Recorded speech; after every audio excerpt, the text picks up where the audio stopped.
Hello everyone, welcome back to my channel. ಇವತ್ತಿನ ಈ ವಿಡಿಯೋದಲ್ಲಿ ನಾನು ಮನೆಯಲ್ಲೇ ಸಿಂಪಲಾಗಿ ಐಸ್ ಕ್ರೀಮ್ನ ಯಾವ ರೀತಿಯಾಗಿ ಕ್ವಿಕ್ಕಾಗಿ ಮಾಡ್ಕೊಳ್ಬೋದು ಅಂತ ಹೇಳ್ಬಿಟ್ಟು ತೋರಿಸ್ತಾ ಇದ್ದೀನಿ.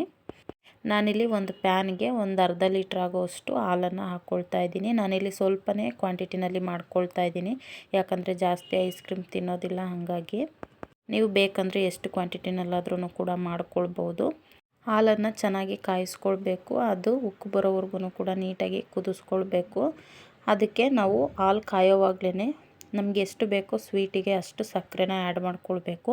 ನಾನಿಲ್ಲಿ 1 ಕಪ್ ಆಗೋವಷ್ಟು ಸಕ್ಕರೆನ ಹಾಕ್ಕೊಳ್ತಾ ಇದ್ದೀನಿ. ಪೂರ್ತಿಯಾಗಿ 1 ಕಪ್ನು ಕೂಡ ನಾನು ತೊಗೊಂಡಿಲ್ಲ, ಸ್ವಲ್ಪ ಕಡಿಮೆನೇ ತೊಗೊಂಡಿದ್ದೀನಿ. ನೋಡಿ, ಇವಾಗ ನಾನು ಸ್ವಲ್ಪ ಹಾಲು ಕಾಯ್ತಿರುವಾಗಲೇ ನಾನು ಸಕ್ಕರೆನೂ ಕೂಡ ಹಾಕ್ಕೊಳ್ತಾ ಇದ್ದೀನಿ, ಯಾಕಂದರೆ ಸಕ್ಕರೆ ಕೂಡ ಕರಗಬೇಕಲ್ವ. ಹಾಗಾಗಿ ನೋಡಿ, ಇದು ಫ್ರೂಟ್ ಕಸ್ಟರ್ಡ್ ಪೌಡರು. ಇದನ್ನು ನಾನಿಲ್ಲಿ 1-2 ಸ್ಪೂನ್ ಆಗೋವಷ್ಟು ತೊಗೊಳ್ತಾ ಇದ್ದೀನಿ. ಅರ್ಧ ಲೀಟರ್ ಹಾಲಿಗೆ 1-2 ಸ್ಪೂನ್ ಹಾಕ್ಕೊಂಡ್ರೆ ಸಾಕಾಗತ್ತೆ. ನಾನಿಲ್ಲಿ ಒಂದು ಬೌಲಿಗೆ 1-2 ಸ್ಪೂನ್ ಆಗೋವಷ್ಟು ಕಸ್ಟರ್ಡ್ ಪೌಡ್ರನ್ನು ಹಾಕ್ಕೊಂಡು ನೀಟಾಗಿ ನೀರು ಹಾಕ್ಕೊಂಡು ಅದಕ್ಕೆ ಒಂಚೂರು ಗಂಟಿಲ್ದಿರೋ ಇರೋ ಥರ ಕಲಿಸ್ಕೊಳ್ತಾ ಇದ್ದೀನಿ. ಮತ್ತು ನೀವು ಇದಕ್ಕೆ ಬಿಸಿನೀರನ್ನು ಹಾಕ್ಕೊಳ್ಳೋ ಆಗಿಲ್ಲ, ತಣ್ಣೀರಲ್ಲೇ ನೀವು ಕಲಿಸ್ಕೊಳ್ಬೇಕಾಗತ್ತೆ. ಸ್ವಲ್ಪ ನೀರು ಹಾಕ್ಕೊಂಡು ನೀಟಾಗಿ ಮಿಕ್ಸ್ ಮಾಡಿಕೊಂಡ್ರೆ ಚೆನ್ನಾಗಿ ಮಿಕ್ಸ್ ಆಗುತ್ತೆ. ಅದೇನು ಗಂಟು ಆಗೋದಿಲ್ಲ, ಚೆನ್ನಾಗೇ ಮಿಕ್ಸ್ ಆಗುತ್ತೆ. ಈ ರೀತಿಯಾಗಿ ಮಿಕ್ಸ್ ಮಾಡಿ ಇಟ್ಕೊಳ್ಬೇಕು. ನೀವು ಈ ಕಸ್ಟರ್ಡ್ ಪೌಡ್ರನ್ನು ಆ್ಯಡ್ ಮಾಡ್ಕೊಳ್ಳುವಾಗ ಹಾಲನ್ನು ಎಷ್ಟು ತೊಗೊಂಡಿರ್ತೀರೋ ಅದನ್ನು ನೋಡಿಕೊಂಡು ಹಾಕ್ಕೊಳ್ಬೇಕಾಗುತ್ತೆ. ನಾನಿಲ್ಲಿ ಒಂದು ಅರ್ಧ ಲೀಟ್ರಿಗೆ ಆಗುವಷ್ಟು ಹಾಲಿಗೆ ಹಾಕ್ಕೊಳ್ತಾ ಇರೋದ್ರಿಂದ 1-2 ಸ್ಪೂನನ್ನು ತೊಗೊಂಡಿದ್ದೀನಿ. ನೀವು ಜಾಸ್ತಿ ಕ್ವಾಂಟಿಟಿನಲ್ಲಿ ಮಾಡಿದ್ರೆ ಜಾಸ್ತಿ ಸ್ಪೂನ್ ತೊಗೊಳ್ಬೇಕಾಗತ್ತೆ.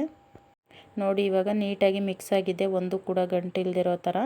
ಇವಾಗ ಹಾಲು ಕೂಡ ಚೆನ್ನಾಗಿ ಕುದಿ ಬಂದು ಚೆನ್ನಾಗಿ ಕಾದಿದೆ. ಇವಾಗ ನಾನು ಇದಕ್ಕೆ ಕಸ್ಟರ್ಡ್ ಪೌಡ್ರನ್ನು ಆ್ಯಡ್ ಮಾಡ್ಕೊಳ್ತಾ ಇದ್ದೀನಿ, ಕಲಸಿಟ್ಕೊಂಡಿರೋ ಅಂಥದ್ದನ್ನ. ನೀಟಾಗಿ ಲೋ ಫ್ಲೇಮ್ನಲ್ಲಿ ಇಟ್ಕೊಂಡು ಚೂರು ಗಂಟಿಲ್ದಿರೋ ಥರ ನೀಟಾಗಿ ಸ್ವಲ್ಪನೇ ಹಾಕ್ಕೊಂಡು ನೀಟಾಗಿ ಮಿಕ್ಸ್ ಮಾಡ್ಕೊಳ್ಬೇಕು ಹಾಲಿಗೆ. ನೋಡಿ, ಇವಾಗ ನಾನಿಲ್ಲಿ ಮಿಕ್ಸ್ ಮಾಡ್ಕೊಳ್ತಾ ಇದ್ದೀನಿ.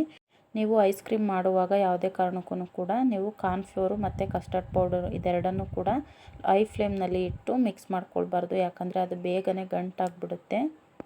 ನೋಡಿ, ಇವಾಗ ನೀಟಾಗಿ ಮಿಕ್ಸ್ ಮಾಡ್ಕೊಳ್ತಾ ಇದ್ದೀನಿ. ಇದನ್ನು ಕೂಡ ನಾವು ನೀಟಾಗಿ ಕುದಿಸ್ಕೊಳ್ಬೇಕು, ಮೀಡಿಯಮ್ ಫ್ಲೇಮ್ನಲ್ಲಿ ಇಟ್ಕೊಂಡು. ಅದು ಸ್ವಲ್ಪ ಗಟ್ಟಿ ಆಗೋವರೆಗೂ ಕೂಡ ನಾವು ಕುದಿಸ್ಕೊಳ್ಬೇಕಾಗತ್ತೆ.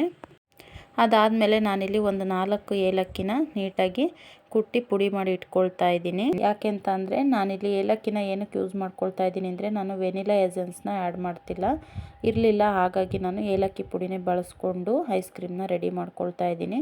ನಾನು ವೆನಿಲಾ ಎಸೆನ್ಸ್ನ ಒನ್ ಟೈಮು ಕೂಡ ಯಾವಾಗಲೂ ಯೂಸ್ ಮಾಡಿಲ್ಲ. ಮನೆಯಲ್ಲೇ ಏಲಕ್ಕಿ ಪುಡಿನ ಹಾಕಿ ನಾನು ಐಸ್ ಕ್ರೀಮ್ ಮಾಡುವಾಗೆಲ್ಲನೂ ಕೂಡ ಇದೇ ಥರನೇ ಮಾಡ್ಕೊಳ್ತೀನಿ, ತುಂಬಾ ಚೆನ್ನಾಗಿರುತ್ತೆ. ಇವಾಗ ನೋಡಿ, ನಾನು ಏಲಕ್ಕಿ ಪುಡಿನ ಹಾಕಿ ನೀಟಾಗಿ ಮಿಕ್ಸ್ ಮಾಡ್ಕೊಳ್ತಾ ಇದ್ದೀನಿ. ನೀವು ಬೇಕಂದರೆ ಇನ್ನೂ ನೀಟಾಗಿ ಕುಟ್ಟಿ ಪುಡಿ ಮಾಡಿ ತೆಗಿಬೋದು. ನಾನಿಲ್ಲಿ ಸ್ವಲ್ಪ ಪುಡಿ ಮಾಡಿ ಮಾತ್ರ ಹಾಕ್ಕೊಳ್ತಾ ಇದ್ದೀನಿ. ನಿಮಗೆ ಇದಿಷ್ಟ ಇಲ್ಲ ಅಂತ ಅಂದರೆ ಹೊರಗಡೆ ಶಾಪ್ಗಳಲ್ಲಿ ಸಿಗುತ್ತೆ ವೆನಿಲಾ ಎಸೆನ್ಸು. ನಿಮಗೆ ಯಾವ ಫ್ಲೇವರ್ ಬೇಕೋ ಅದನ್ನು ಕೂಡ ನೀವು ತಂದು ಐಸ್ ಕ್ರೀಮನ್ನು ಮಾಡ್ಕೊಳ್ಬೋದು. ನೋಡ್ತಾ ಇರ್ಬೋದು, ಇವಾಗ ಇದು ನೀಟಾಗಿ ಕುದಿ ಬರ್ತಾ ಇದೆ. ಇದು ಸ್ವಲ್ಪ ಥಿಕ್ನೆಸ್ ಬರೋವರೆಗೂ ಕೂಡ ನಾವು ನೀಟಾಗಿ ಇದೇ ಥರ ಸೌಟಲ್ಲಿ ಕೈ ಆಡಿಸ್ತಾ ಇರಬೇಕು, ಇಲ್ಲಾಂದರೆ ಗಂಟಾಗೋ ಚಾನ್ಸಸ್ ಜಾಸ್ತಿ ಇರುತ್ತೆ. ಗಂಟಾದರೆ ಮತ್ತೆ ಐಸ್ ಕ್ರೀಮು ಕೂಡ ಚೆನ್ನಾಗಿ ಆಗೋದಿಲ್ಲ. ನೋಡಿ, ಇವಾಗ ಇದು ರೆಡಿಯಾಗಿದೆ. ಇದನ್ನ ಇವಾಗ ಸ್ಟವ್ನ ಆಫ್ ಮಾಡಿಬಿಟ್ಟು ನಾನು ತಣ್ಣಗಾಗೋದಕ್ಕೆ ಬಿಡ್ತಾ ಇದ್ದೀನಿ. ಇವಾಗ ನೋಡಿ ತಣ್ಣಗಾದ್ಮೇಲೆ ಯಾವ ರೀತಿ ಆಗಿದೆ ಅಂತ ಹೇಳಿ. ನೋಡಿ, ಈ ಕನ್ಸಿಸ್ಟೆನ್ಸಿನಲ್ಲಿದ್ದರೆ ಸಾಕು ಐಸ್ ಕ್ರೀಮ್ ಮಾಡ್ಕೊಳ್ಳೋದಕ್ಕೆ. ಇದನ್ನ ಇವಾಗ ಪೂರ್ತಿ ತಣ್ಣಗಾಗೋದಕ್ಕೆ ಅಂತ ಹೇಳ್ಬಿಟ್ಟು ಬಿಟ್ಟಿದ್ದೀನಿ. ನೋಡ್ತಾ ಇರ್ಬೋದು, ಇಷ್ಟು ಥಿಕ್ನೆಸ್ ಇದ್ದರೆ ಸಾಕು.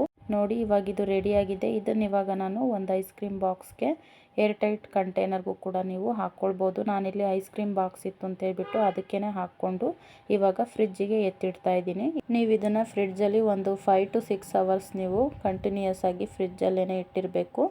ನೋಡಿ, ಇವಾಗ ನಾನು ಒಂದು 5 to 6 ಅವರ್ಸ್ ಆದಮೇಲೆ ತೆಗಿತಾ ಇದ್ದೀನಿ. ನೋಡ್ತಾ ಇರ್ಬೋದು ನೀವು ಯಾವ ರೀತಿ ಆಗಿದೆ ಅಂತ ಹೇಳಿಬಿಟ್ಟು. ಇದನ್ನು ಇವಾಗ ನಾನು ಮತ್ತೆ ಒಂದು ಮಿಕ್ಸಿ ಜಾರ್ ತೊಗೊಂಡು ಅದಕ್ಕೆ ಶಿಫ್ಟ್ ಮಾಡಿಕೊಂಡು ನೀಟಾಗಿ ಮತ್ತೆ ಮಿಕ್ಸಿ ಮಾಡ್ಕೊಳ್ತಾ ಇದ್ದೀನಿ. ಯಾಕಂತಂದರೆ ಈ ಥರ ಮಾಡೋದ್ರಿಂದ ಐಸ್ ಕ್ರೀಮು ಹೊರಗಡೆ ಸಿಗೋ ಥರನೇ ತುಂಬ ಚೆನ್ನಾಗಿ ಬರುತ್ತೆ. ಹಾಗಾಗಿ ನೀವು ಬೇಡ ಅನ್ನೋ ಹಾಗಿದ್ರೆ ನೀವು ಹಾಗೇನೂ ಕೂಡ ತಿನ್ಕೊಳ್ಬೋದು. ನಾನಿಲ್ಲಿ ಚೆನ್ನಾಗಿ ಬರುತ್ತೆ ಅಂತ ಹೇಳ್ಬಿಟ್ಟು ಈ ಥರ ಮಿಕ್ಸಿ ಮಾಡ್ಕೊಳ್ತಾ ಇದ್ದೀನಿ. ನೋಡ್ತಾ ಇರ್ಬೋದು, ಈಗ ಮತ್ತೆ ನಾನು ಇದನ್ನು ಅದೇ ಬಾಕ್ಸ್ಗೆ ಹಾಕಿಬಿಟ್ಟು ನೀಟಾಗಿ ಕ್ಯಾಪನ್ನು ಮುಚ್ಚಿಟ್ಟು ಮತ್ತೆ ಫ್ರಿಡ್ಜಲ್ಲಿ ಎತ್ತಿಡ್ತಾ ಇದ್ದೀನಿ. ಅದನ್ನು ಕೂಡ ಒಂದು ಓವರ್ ನೈಟು ನೀವು ಫ್ರಿಡ್ಜಲ್ಲಿ ಬಿಡಬೇಕಾಗತ್ತೆ. ನೋಡಿ ನಾನಿವಾಗ ನೀಟಾಗಿ ಮುಚ್ಚಿ ಅದನ್ನಿವಾಗ ಮತ್ತೆ ಫ್ರಿಡ್ಜಲ್ಲಿ ಇಡ್ತಾಯಿದ್ದೀನಿ. ನೈಟು ಒಂದು ಓವರ್ ನೈಟು ನಾನು ಫ್ರಿಡ್ಜಲ್ಲೇ ಬಿಟ್ಟಿದ್ದೆ. ನೋಡಿ ಇವಾಗ ಮಾರ್ನಿಂಗು ಓಪನ್ ಮಾಡ್ತಾಯಿದ್ದೀನಿ. ನೋಡ್ತಾ ಇರ್ಬೋದು ನೀವು ಯಾವ ರೀತಿ ಆಗಿದೆ ಐಸ್ ಕ್ರೀಮ್ ಅಂತೇಳಿ. ನಾನಿಲ್ಲಿ ಡೆಕೋರೇಟಿವ್ ಅಂತ ಹೇಳ್ಬಿಟ್ಟು ಏನು ಯೂಸ್ ಮಾಡಿಲ್ಲ. ಹಾಗೆಯೇ ನಾವು ಯಾವ ರೀತಿ ಮನೆಯಲ್ಲಿ ಮಾಡಿಕೊಂಡು ಸಿಂಪಲ್ಲಾಗಿ ಮಾಡ್ಕೊಂಡು ತಿಂತೀವೋ ಅದೇ ರೀತಿಯಾಗಿ ನಾನು ನಿಮಗೆ ತೋರಿಸಿದ್ದೀನಿ. ನೋಡಿ ನಾನಿವಾಗ ಸ್ಪೂನಿಂದ ಬೌಲ್ಗೆ ಹಾಕ್ಕೊಳ್ತಾ ಇದ್ದೀನಿ. ಎಷ್ಟು ಚೆನ್ನಾಗಾಗಿತ್ತು ಅಂತ ಅಂದರೆ ತುಂಬಾ ಚೆನ್ನಾಗಾಗಿತ್ತು. ನೀವು ಐಸ್ ಕ್ರೀಮ್ ಮಾಡಿದಾಗ ಸ್ಕೂಪ್ ಇದ್ದರೆ ತುಂಬಾ ಚೆನ್ನಾಗಿ ಬರುತ್ತೆ. ನಾನು ಅದೆಲ್ಲ ಏನು ಇಟ್ಟಿಲ್ಲ, ಹಾಗಾಗಿ ಸ್ಪೂನಲ್ಲೇ ನಾನು ತೆಗೆದುಬಿಟ್ಟು ಬೌಲಿಗೆ ಹಾಕ್ಕೊಳ್ತಾ ಇದ್ದೀನಿ. ತುಂಬ ಅಂದರೆ ತುಂಬ ಚೆನ್ನಾಗಾಗಿತ್ತು.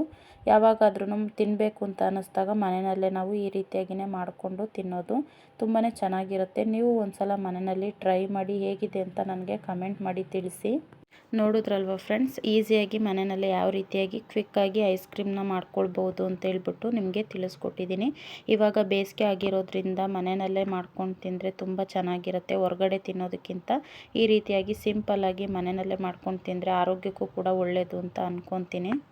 ಇದ್ರ ಜೊತೆಗೆ ನಾನು ಮಾರ್ನಿಂಗ್ ಟಿಫನ್ಗೆ ಅಂತ ಹೇಳ್ಬಿಟ್ಟು ಚಿತ್ರಾನ್ನ ಮಾಡೋಣ ಅಂತ ಅಂದ್ಕೊಂಡು ಚಿತ್ರಾನ್ನ ಮಾಡಿದ್ದೆ. ಬಟ್ ಅದ್ರ ಜೊತೆಗೇ ನಾನು ಸ್ವಲ್ಪ ಸ್ವೀಟ್ ಕಾರ್ನ ಆ್ಯಡ್ ಮಾಡಿಕೊಂಡು ಚಿತ್ರಾನ್ನ ಮಾಡಿದ್ದೆ. ಟೇಸ್ಟ್ ಅಂತೂ ತುಂಬ ಅಂದರೆ ತುಂಬ ಚೆನ್ನಾಗಿತ್ತು. ಅದಕ್ಕೋಸ್ಕರ ನಾನಿಲ್ಲಿ ಒಂದು ಕ್ಲಿಪ್ಪಿಂಗ್ಸ್ನ ಆ್ಯಡ್ ಮಾಡಿದ್ದೀನಿ. ಈ ರೆಸಿಪಿ ನಿಮ್ಗೆ ಏನಾದರೂ ಬೇಕು ಅಂತ ಅಂದರೆ ಕಮೆಂಟ್ ಬಾಕ್ಸ್ನಲ್ಲಿ ನನಗೆ ಕಮೆಂಟ್ ಮಾಡಿ ತಿಳಿಸಿ. ಯಾವ ರೀತಿ ಮಾಡೋದು ಅಂತ ನಾನು ನಿಮ್ಮ ಜೊತೆ ಶೇರ್ ಮಾಡ್ಕೊಳ್ತೀನಿ. ನೋಡಿದ್ರಲ್ವ ಫ್ರೆಂಡ್ಸ್, ಇವತ್ತು ನಾನು ನಿಮಗೆ ಐಸ್ ಕ್ರೀಮ್ನ ಯಾವ ರೀತಿ ಮಾಡ್ಕೊಳ್ಳೋದು ಮನೆಯಲ್ಲೇ ಸಿಂಪಲ್ಲಾಗಿ ಅಂತ ಹೇಳ್ಬಿಟ್ಟು ತೋರಿಸ್ಕೊಟ್ಟಿದ್ದೀನಿ. ನಿಮ್ಗೆ ಇಷ್ಟ ಆದರೆ ದಯವಿಟ್ಟು ನಮ್ಮ ಚಾನಲ್ನ ಸಬ್ಸ್ಕ್ರೈಬ್ ಮಾಡ್ಕೊಳ್ಳಿ. ಹಾಗೆಯೇ ಲೈಕ್ ಮಾಡಿ, ಶೇರ್ ಮಾಡಿ. Thank you for watching. Take care. Bye bye.